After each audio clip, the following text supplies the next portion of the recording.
everybody. This week we'll be looking at a couple of reactions that we're studying in lecture and highlighting them in the lab environment.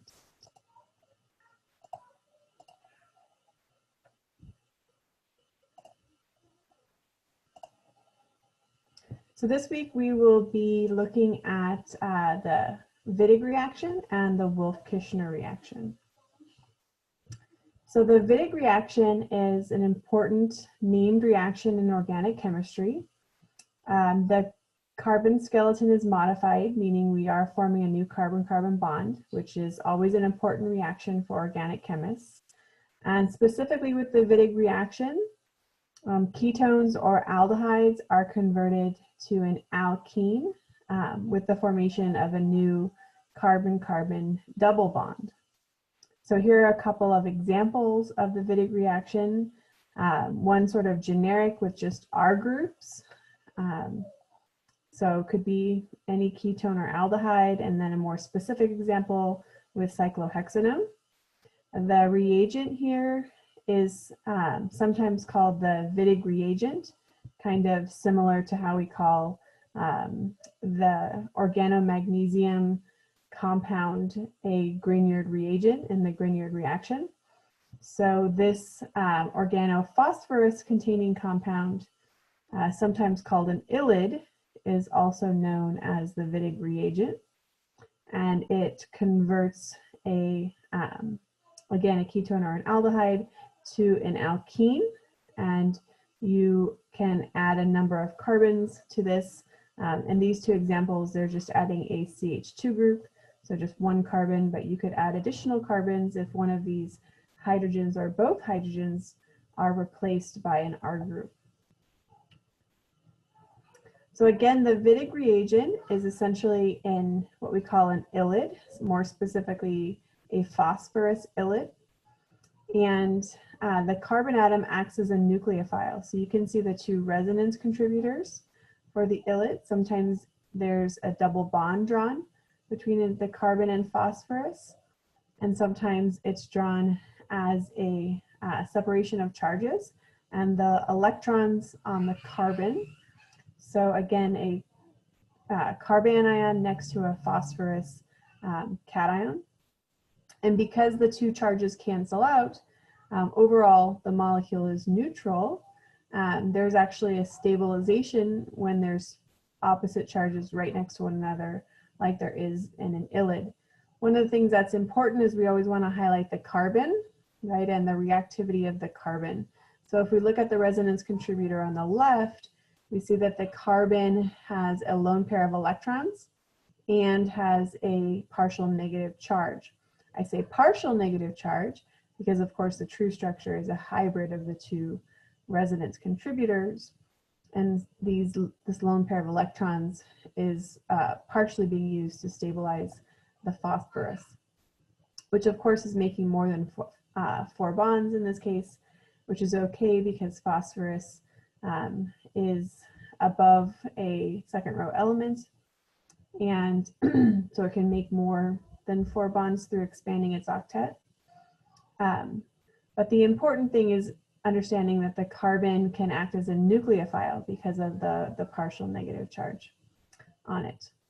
And the reaction with the carbonyl of an aldehyde or ketone is likely what's called a 2+2 cycloaddition. You might remember the 4+2 cycloaddition. That is called the Diels-Alder reaction. In that chapter, they also talked about a 2+2 cycloaddition. That's possible. So you may have heard of this type of mechanism before. So if we look at the Wittig reaction mechanism, we can see that the carbon ion of the phosphorus ylide, which is nucleophilic, is attacking the electrophilic carbonyl carbon. Then the electrons from the carbon-oxygen pi bond can simultaneously be moved to form a sigma bond between oxygen and phosphorus. And if those happen at the same time, or in what we call a concerted fashion, then the reaction is, this step is termed a 2+2 cycloaddition. That gives an intermediate that's called an oxaphosphatane, It's a 4-membered ring containing an oxygen and a phosphorus. 4-membered rings, as you know, are not stable, so this will immediately decompose into the formation of a new carbon-carbon double bond or alkene, and the byproduct of the reaction, which is triphenylphosphine oxide. Triphenylphosphine oxide is stable. The phosphorus oxygen double bond is very strong, and so because of the formation of this strong bond, it drives the equilibrium towards the formation of the product, which produces along with it the alkene product from the Wittig reaction. Let's talk a little bit about how you make a Wittig reagent, also known as an ylid. It's made in 2 synthetic steps from an alkyl halide. And to know which alkyl halide to use, you want to carefully analyze the structure of the Wittig reagent and look at how many carbon atoms are in a chain attached to the phosphorus. In this case, there's only 1, right? So we're just going to start with a methyl group, and because it's an alkyl halide, methyl bromide is good because, of course, bromide is a good leaving group, which will serve us well in this reaction. The first step is an SN2 reaction with triphenylphosphine, right, which is written over the arrow as number 1. PPH3 is triphenylphosphine. Phosphorus is underneath nitrogen on the periodic table. And as you know, nitrogen can act as a base. Nitrogen's lone pair can act as a base or a nucleophile. And same thing with phosphorus. So we could use the phosphorus lone pair to act as a nucleophile, and with an unhindered methyl bromide, it will do a very fast SN2 reaction to kick out bromide. This gets us the product of the first step, which is actually an ionic salt.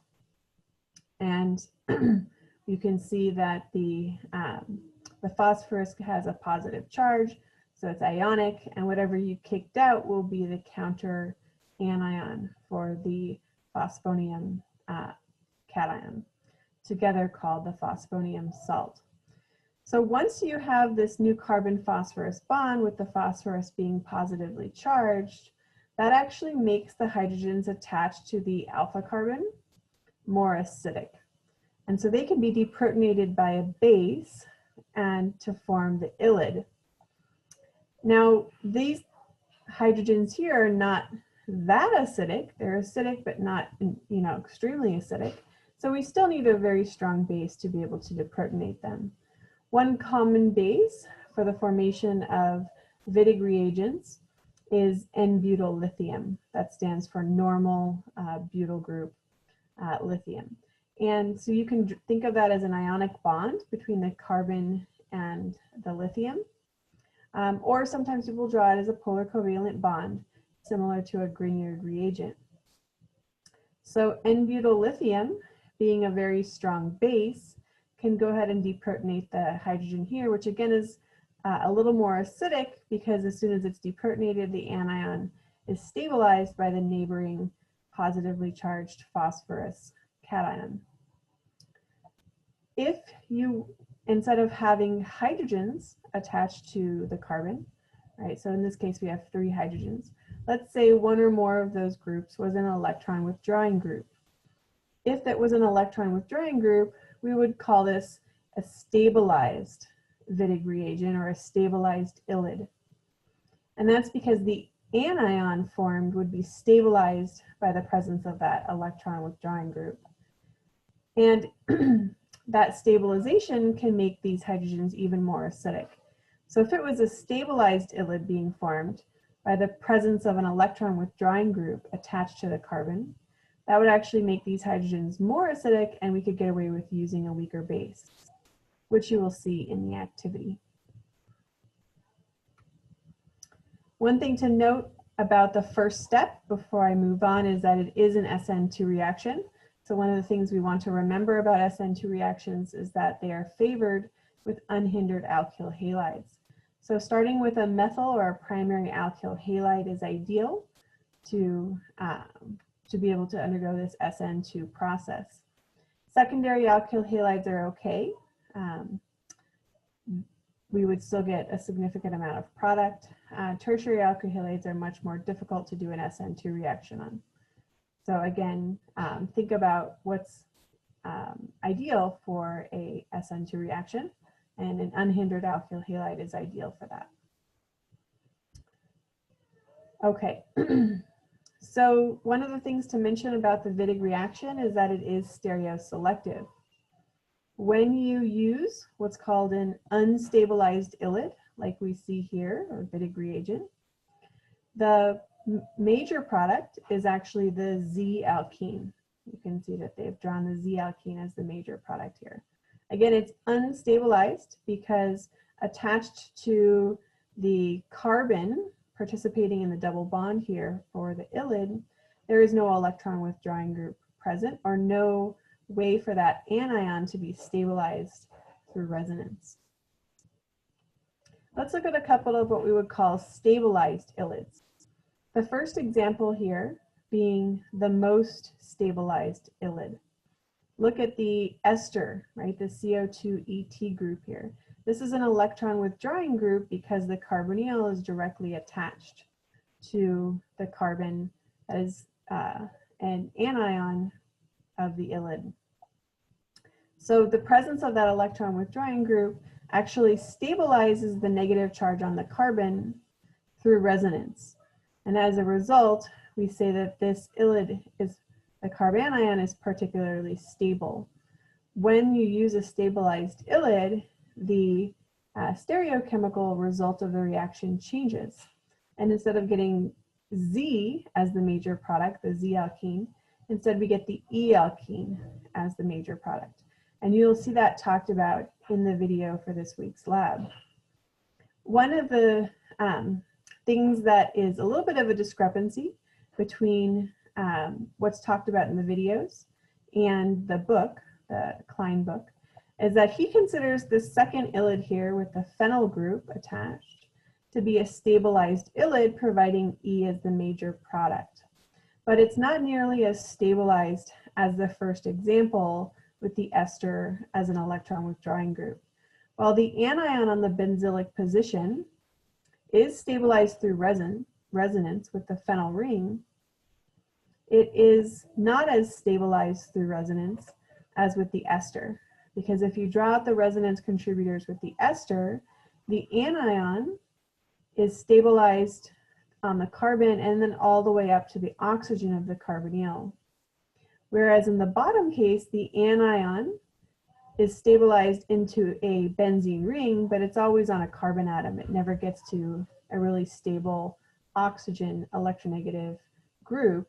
And so it's not as stabilized as a Wittig reagent. So while you can kind of categorize certain Wittig reagents as being stabilized or unstabilized, there is of course a middle ground, right? And I think the second example here with the phenyl ring is an example of that middle ground, where this would be considered sort of a partially stabilized ylide.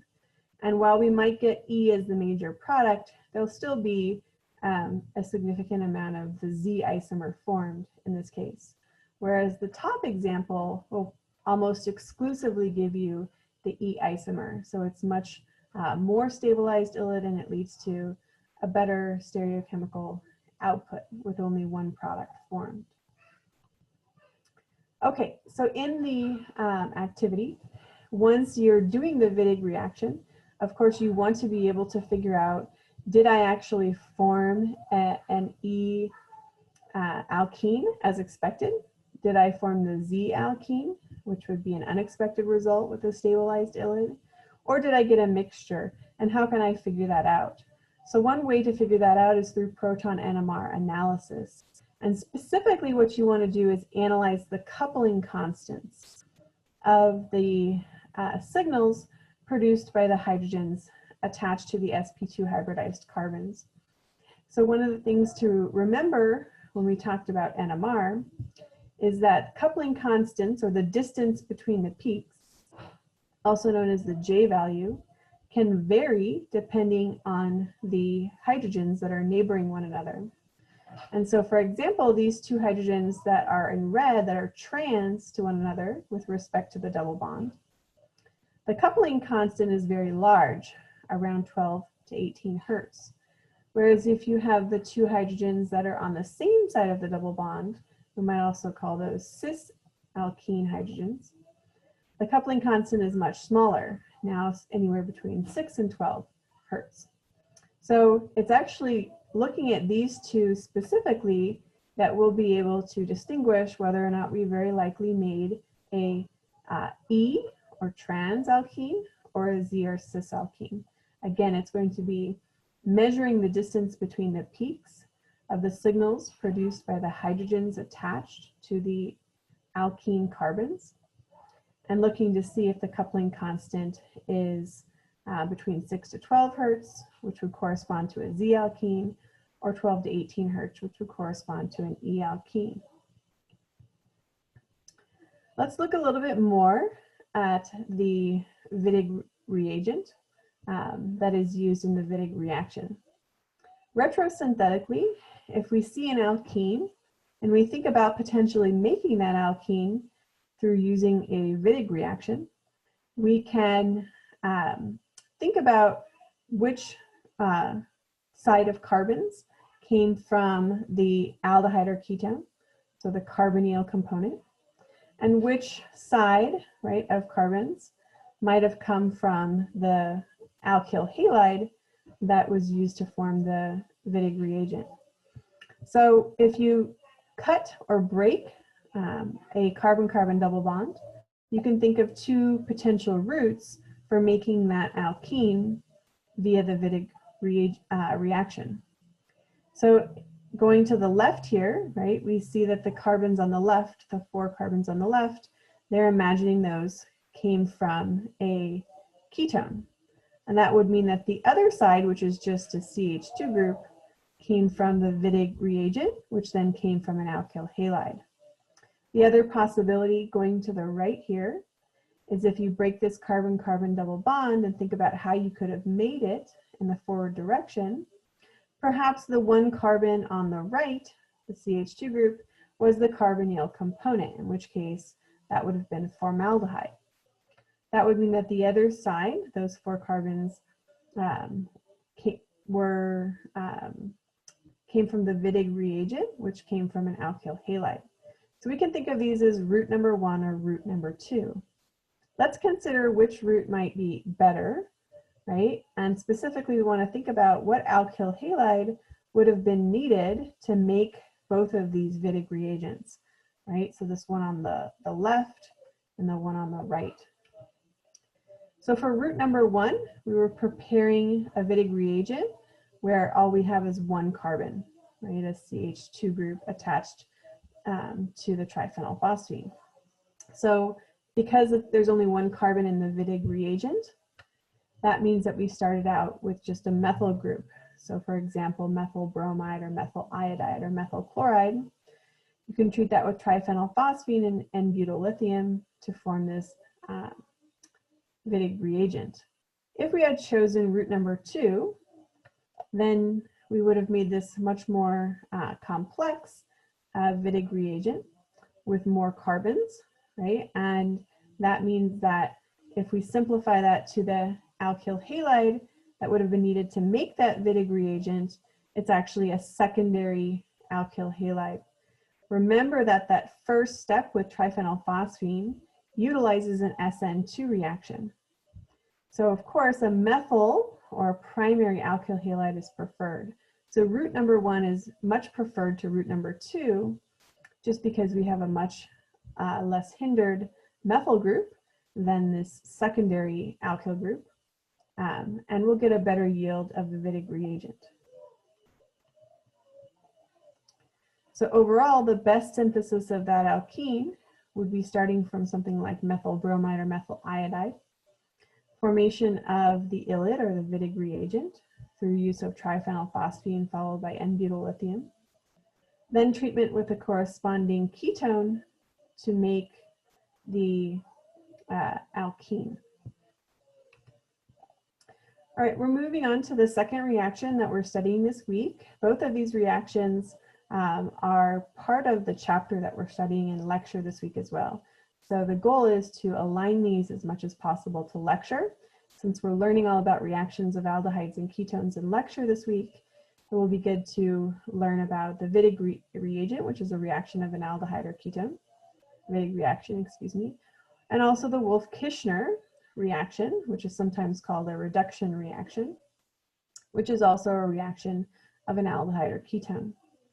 So the Wolff-Kishner reduction is a two-step synthesis, and it converts an aldehyde or a ketone, and the example here is cyclohexanone, so a ketone, but it could have been any aldehyde or ketone, in this case to an alkane, where we completely reduce the carbonyl carbon, right, from the carbonyl all the way down to a CH2 group, which you might think of just as an alkane or an alkyl group.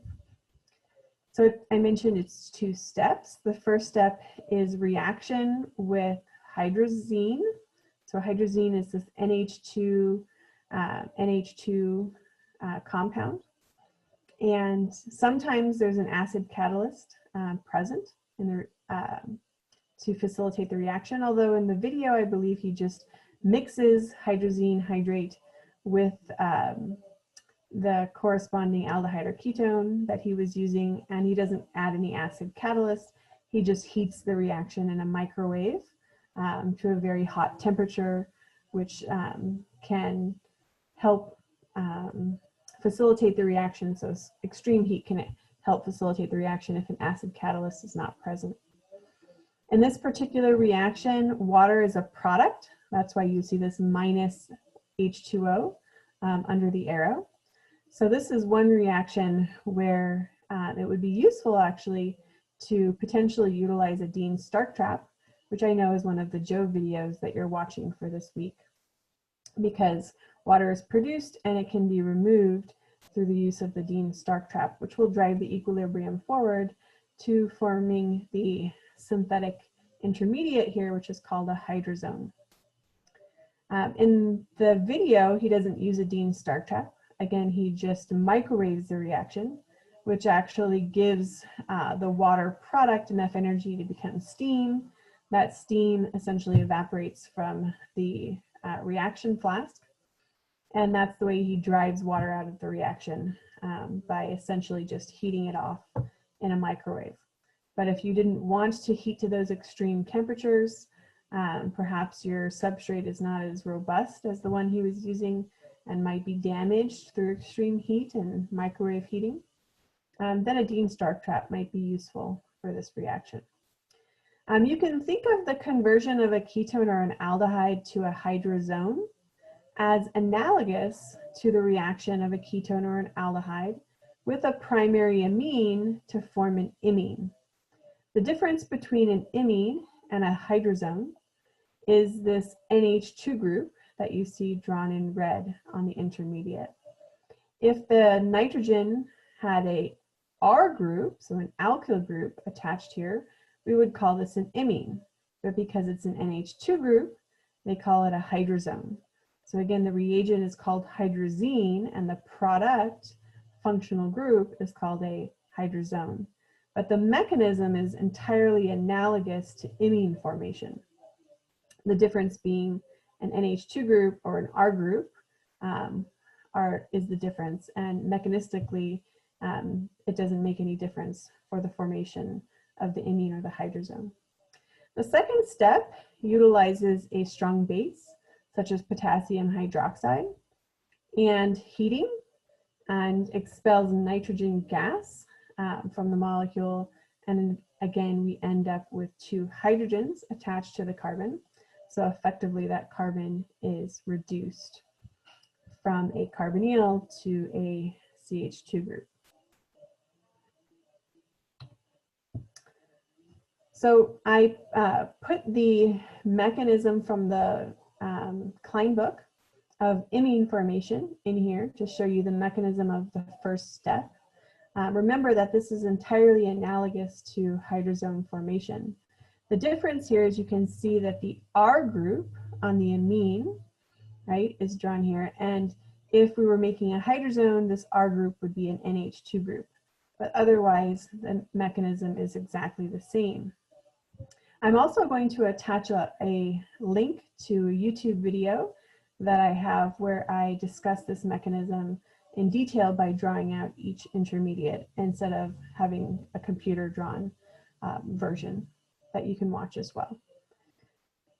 So in the first step, the nitrogen's lone pair acts as a nucleophile, does a nucleophilic attack on the carbonyl carbon, which we know is electrophilic. A resonance arrow will move electrons up to the oxygen, creating a negatively charged oxygen atom. This is definitely the slow step or the rate determining step because the amine and the ketone or aldehyde reactants are both neutral.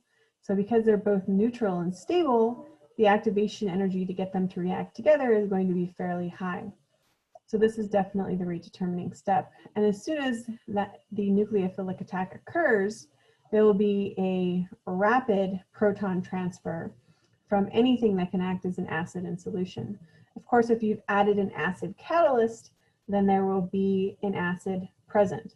And the mechanism is the fastest at around a pH of 5. So it is catalyzed by acidic conditions. However, it can be done under neutral conditions as well if there's enough heat supplied to the reaction, in which case the proton will probably just come from a molecule like water or the solvent ethylene glycol in the case of the video that you're going to watch for the reaction. So anyway, a rapid proton transfer will occur to protonate the alkoxide to form a neutral alcohol. Now we're going to do a series of proton transfers in order to convert the OH group to a good leaving group. We want to avoid any intermediates that have more than one positive charge because those are pretty high energy.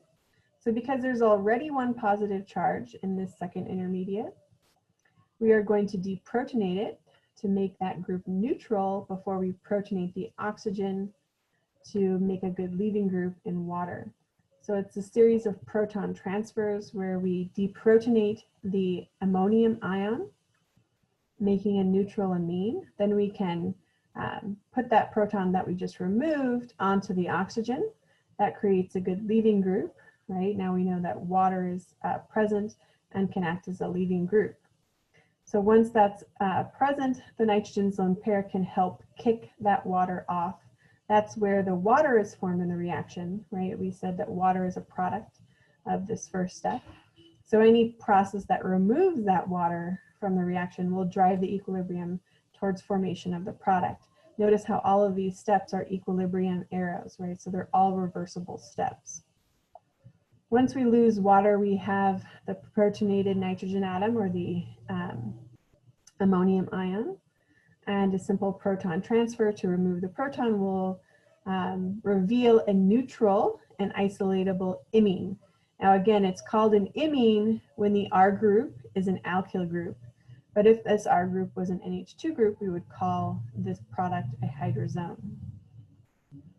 The second step, again, involves a base. So potassium hydroxide is added to the reaction mixture. Potassium hydroxide, being a strong base, will likely deprotonate one of the hydrogens attached to the nitrogen. This forms a resonance stabilized intermediate where the negative charge is shared between the nitrogen and the carbon here, you can see with the resonance contributors. So that partial negative charge on the carbon can be protonated through water, right? Water is the strongest acid we have in solution because we have a basic solution. So we'll protonate with water as the acid to generate this intermediate that is neutral. Now, the mechanism, as you see in Klein, is slightly different from what they portray as the mechanism in the video. Either one is okay. This is just more of a stepwise approach to the mechanism versus a more concerted approach with more happening in one step in the video. But the idea is that we are treating it with excess hydroxide. The hydroxide can continue to deprotonate hydrogens attached to the nitrogen. We can either show those electrons going onto the nitrogen to form a lone pair, or moving all the way over to form a triple bond between the two nitrogen atoms, and then losing the leaving group, which in this case is the carbanion. So sometimes this step is considered, or in this case, two steps, right? Depending on if you draw it all as one step or you draw it separately, can be considered an elimination reaction. You can think of the base hydroxide coming in to take a proton, formation of a pi bond, which in this case is the triple bond between the two nitrogen atoms, and then loss of a leaving group, which is this carbon-based anion that you see here. So if you think of the proton transfer, formation of the pi bond, and the loss of the leaving group all happening in one step, you can think of this as like an E2 reaction. The carbanion will be protonated quickly because it's basic, right? In the presence of water, water is a strong enough acid to protonate a carbanion, and we'll be able to isolate the CH2 group or the alkyl group that is formed from this reduction. Okay, so specifically what reactions are being done in the videos this week. Specifically, the first video shows a Wittig reaction. It starts with benzaldehyde. So an aldehyde is used as the reactant instead of a ketone. And this is the ylide that's used. Notice how it's a stabilized ylide, right, because of the ester group here. The lone pair on this carbon is resonance stabilized all the way up to the oxygen. This is considered a stabilized ylide. The reaction is run neat, which means that there's no solvent present. Okay, so they just mix the two reactions, interestingly, and they still react even without a solvent. The product is a cinnamic ester, and they believe that they should get the E-alkene because of the stabilized ylide. So this is drawn as the E-alkene. And of course, that will be confirmed through NMR analysis, specifically looking at the coupling constant between these two hydrogens here. The second video features a Wolff-Kishner reduction, and it starts from this very interesting ring system. This is an indole ring, and it has a couple of carbonyls attached to it. And then the overall reduction from the Wolff-Kishner reduction is reduction of this ketone all the way to a CH2 group by way of the intermediate, which is this hydrazone intermediate that we see here, synthetic intermediate. You might think, well, why is this carbonyl reduced, right, and this one not reduced? You can see that this one is still present in the product. But remember that this is not a ketone, this is an amide, right? It's an amide, whereas up here, this is an actual ketone. So the ketones are much more electrophilic at their carbonyl carbon. They're much more reactive than amides. One of the things we're going to talk about when we talk about carboxylic acid derivatives, which include amides, is that they are much more stable than ketones. And so it's entirely reasonable that this carbonyl will be reduced and the amide carbonyl will not. So they'll be treating it with hydrazine hydrate. This is just a convenient form of hydrazine because it exists as a hydrate. And ethylene glycol is the solvent. They're going to heat the reaction again in a microwave, conventional microwave. It will drive off the water, both from the hydrate and the water that gets produced in the reaction of the hydrazone. From the hydrazone intermediate, which is isolated, and it's a nice yellow solid, they treat that with solid potassium hydroxide, dissolve it in, again, in ethylene glycol as a solvent, and do some more microwave heating in order to isolate the product. I wanted to just briefly talk about the Jove videos that were assigned this week. They were assigned this week because they align really well with what's being taught in lecture. So what's being taught in lecture is, of course, the chapter on aldehydes and ketones. So a good reminder is that we can synthesize aldehydes and ketones, an ozonolysis reaction. Ozonolysis was originally introduced last semester, and we talked about how you can cleave carbon-carbon double bonds to form aldehydes and ketones, such as the ones shown here, by treatment with ozone followed by a reducing agent, such as dimethyl sulfide. So this was just a nice video to show you how the ozonolysis reaction is performed, and to remind you that that reaction is very useful in producing aldehydes or ketones, which is the highlighted functional group in the lecture this week. And the second video is on the Dean-Stark trap. So I put a picture here of a Dean-Stark trap. It's a specialized piece of glassware that's really useful for reactions that produce water as a product, especially reversible reactions where you really need to drive the reaction to the products by removing the water that's formed in the reaction. So I put a bunch of examples, all aligning to the chapter this week in lecture. Formation of acetals, cyclic acetals, cyclic thioacetals, the formation of imines, enamines, hydrozones, and oxenes, all from aldehydes or ketones. In each of these reactions, the reaction is reversible, meaning that you can favor one side or the other with specific conditions. One of the things you can do is just add a bunch of one of the reagents to drive the reaction to the products, or you can remove one of the products through the Chatelier's principle that will also drive the reaction to the products. In all of these reactions, water is a product of the reaction. So if we can remove that water, it drives the reaction to produce the new functional group that you see highlighted here. So the way it works is the reactions are heated, right? And they typically use a solvent that's less dense than water, such that as the solvent and water are produced, they're being heated. They evaporate and climb up this, this portion of the Dean-Stark trap.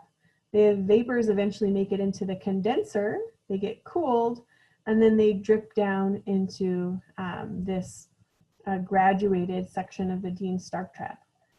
Because water is more dense than the organic solvent, the water will fall to the bottom, right? And the organic solvent will eventually reach the top and go back into the reaction mixture. And then we can measure the amount of water that's produced. So you can, if you have an idea of the volume of water produced in the reaction, you can get an idea of when the reaction is complete. And then you can also actually just open the stopcock and remove the water. And that will